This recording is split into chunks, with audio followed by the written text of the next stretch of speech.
Bag রাস্তায় পড়ে গেছে মানে? আপনি কি জানেন ওই ব্যাগে কতটা জরুরি কাগজ ছিল? সরি স্যার, আমি বুঝতে পারিনি কোথায় পড়েছে। হ্যাঁ ট্রাভিস, আমি আপনার কোনো কথা শুনতে চাই না।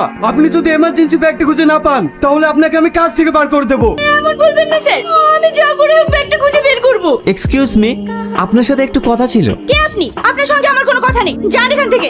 1 মিনিট ম্যাডাম, বললাম না যান। এই ব্যাগটা আপনার রাস্তায় পড়ে গিয়েছিল, এখানকার ঠিকানা আছে বলে নিয়ে আসলাম।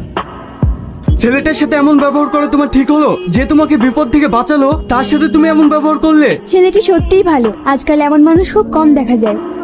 Hello mister. কিছু বলবেন? সরি, মাথা ঠিক ছিল না, তাই আপনাকে অনেক কিছু বলে ফেলেছি, কিছু মনে করবেন না প্লিজ। আমি বুঝতে পেরেছি, আমি কিছু মনে করিনি। আপনি আমার অনেক বড় উপকার করলেন, আপনার এই ঋণ আমি কোনোদিন শোধ করতে পারবো না। ঋণ শোধ করতে চান? তাহলে একটা ট্রিট দিয়ে দিন। আচ্ছা ঠিক আছে, তাহলে আজ বিকেলে কোনো রেস্টুরেন্টে বসি। ওকে, তাই হবে। আমি প্রিয়া। টনি।